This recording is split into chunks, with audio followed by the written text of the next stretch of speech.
Hi friends. So நம்ம சேனலில் வந்து யூஸ்ஃபுல் வெப்சைட் சீரிஸ் அப்படின்னு சொல்லி ஒரு சீரிஸ் ஸ்டார்ட் பண்ணலான்னு இருக்கேன். ஸோ அதில் நம்ம வந்து டெய்லி அல்லது வீக்லி ஒன்ஸ் வந்து ஒரு யூஸ்ஃபுல் சைட்டை பற்றி பார்ப்போம். ஸோ இன்றைக்கி ஒரு சைட்டை வந்து யூஸ் பண்ணுறது எப்படி நான் சொல்கிறேன். ஸோ உங்கள் மொபைலில் கூகுள் ஓப்பன் பண்ணிட்டு இந்த மாதிரி ரிமூவ் பிஜி அப்படின்னு சொல்லி டைப் பண்ணி சர்ச் பண்ணுங்கள். அதில் ஒரு ஃபஸ்ட் சைட் வரும் பாருங்கள். ஸோ இந்த சைட் வந்து ரொம்ப யூஸ்ஃபுல்லாக இருக்கும். ஸோ உங்களோட ஃபோட்டோவில் பேக்ரவுண்டை வந்து ரிமூவ் பண்ணி அது பேக்ரவுண்டை மாற்றுறது இந்த மாதிரி ஆக்டிவிட்டிலாம் அதில் பண்ணிக்கலாம். ஸோ இந்த மாதிரி ஓப்பன் பண்ணிங்கன்னா அதில் அப்லோட் இமேஜ் அப்படின்னு ஒரு பட்டன் இருக்கும். அதை கிளிக் பண்ணி நீங்கள் எந்த இமேஜுக்கு பேக்ரவுண்டை ரிமூவ் பண்ண நினைக்கிறீங்களோ அந்த இமேஜை சூஸ் பண்ணிக்கோங்க உங்கள் ஃபோனில் இருந்து. இப்போ நான் வந்து இந்த கார் பேக்ரவுண்டோடு இருக்குது. ஸோ அதை சூஸ் பண்ணிக்கிறேன்.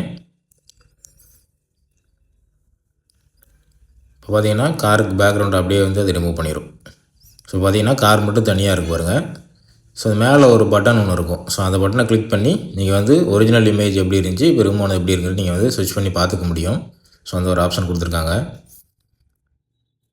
ஸோ இந்த மாதிரி ரிமூவ் பண்ணதுக்கப்புறம் பேக்ரவுண்ட் நீங்கள் வேறு வைக்கணும் அப்படின்னா கீழே பேக்ரவுண்ட் ஒரு பட்டன் இருக்குது பார்த்தீங்களா. ஸோ அதை கிளிக் பண்ணுங்கள். கிளிக் பண்ணிங்கன்னா நிறைய டிஃபால்ட்டாக அவங்களே வந்து பேக்ரவுண்ட்ஸ் கொடுத்துருப்பாங்க இமேஜஸ்ஸு. ஸோ அதில் உங்கள் இமேஜுக்கு சூட்டபுளாக ஏதாவது பேக்ரவுண்டு வேணும் பிடிச்சிருந்துச்சி அப்படின்னா நீங்கள் வந்து கிளிக் பண்ணி செட் பண்ணிக்கலாம். ஸோ அப்படியே உங்களோட இமேஜ் பேக்ரவுண்டில் அப்படியே செட் ஆகுது பாருங்கள். ஸோ இந்த மாதிரி செட் பண்ணிக்கலாம். ஸோ அடுத்து கீழே பார்த்தீங்கன்னா ஸோ அந்த எரேஸ் அண்ட் ரீஸ்டோர்னு ஒரு ஆப்ஷன் இருக்கும். ஸோ அதை கிளிக் பண்ணிங்கன்னா உள்ளே 2 வரும், எரேஸ் அண்ட் ரீஸ்டோர்னு சொல்லி. ஸோ அதில் எரேஸுங்கிறது பார்த்திங்க அப்படின்னா உங்களோட காரில் ஒரு பர்டிகுலர் ஆப்ஜெக்ட் ஏதாவது ரிமூவ் பண்ணணும் அப்படின்னா அதை பண்ணிக்க முடியும். ஸோ இப்போ நான் காரில் அந்த வீல் மட்டும் டெலிட் பண்ணுறேன். ஸோ எக்ஸ்ட்ராவாக டெலிட் ஆகிடுச்சு பார்த்துக்கோங்க.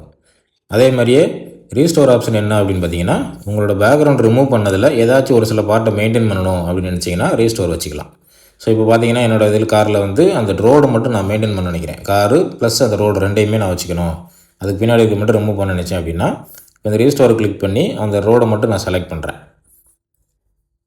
ஸோ நான் அதை செலக்ட் பண்ணிட்டேன் அப்படின்னா இப்போ எனக்கு வந்து அந்த ரோடு அண்ட் கார் இது ரெண்டுமே மெயின்டைன் ஆகும். மற்ற பேக்ரவுண்டு மட்டும் ரிமூவ் ஆகும். ஸோ இது வந்து ரீஸ்டோர் ஆப்ஷன். ஸோ கம்ப்ளீட்டாக பேக்ரவுண்டை ரிமூவ் பண்ணதில் ஏதாவது வேணும்னா நம்ம இந்த ரீஸ்டோரை வச்சு திரும்ப கொண்டு வந்துக்க முடியும். ஸோ இந்த 2 ஆப்ஷனுக்கு அடுத்து பார்த்தீங்கன்னா எஃபெக்ட்ஸ்னு ஒன்று ஆப்ஷன் இருக்கும். ஸோ அந்த எஃபெக்ட்ஸ் ஆப்ஷனை கிளிக் பண்ணிங்க அப்படின்னா அதில் வந்து உங்களுக்கு வந்து ஃபோட்டோவை ப்ளர் பண்ணுறக்கு ஒரு ஆப்ஷன் கொடுத்துருப்பாங்க.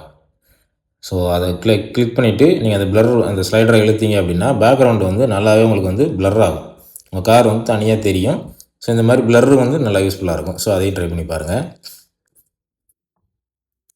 ஸோ இதெல்லாம் முடிச்சதுக்கப்புறம் நீங்கள் வந்து உங்களோட இமேஜை வந்து சேவ் பண்ணிக்க முடியும். ஸோ இந்த சைட்டுக்கு எந்த ஒரு காசும் கிடையாது. ஸோ நீங்கள் டவுன்லோடு கிளிக் பண்ணிங்க அப்படின்னா அவங்களே ஒரு ரெசல்யூஷன் கொடுப்பாங்க. அதை நீங்கள் வந்து ஃப்ரீயாகவே டவுன்லோட் பண்ணிக்கலாம். ஸோ அதுக்கு மேலே ஹையர் ரெசல்யூஷன் வேணும்னா மட்டும்தான் நீங்கள் பே பண்ணுற மாதிரி இருக்கும். அதர்வைஸ் வந்து நீங்கள் சிம்பிளாக இருக்கிறத நீங்கள் டெவலப் பண்ணி யூஸ் பண்ணிக்க முடியும். அவ்வளோ ஃப்ரெண்ட்ஸ், இதை நீங்கள் ட்ரை பண்ணி பாருங்கள். ரொம்ப சிம்பிளாகவே இருக்கும். உங்களோட ஃபோட்டோவுக்கு ஈஸியாக பேக்ரவுண்டை வந்து மாற்ற முடியும். ஸோ ட்ரை பண்ணி பார்த்துட்டு பிடிச்சிருந்துச்சுன்னா லைக் பண்ணுங்கள், கமெண்ட் பண்ணுங்கள், ஷேர் பண்ணுங்கள். தேங்க்யூ.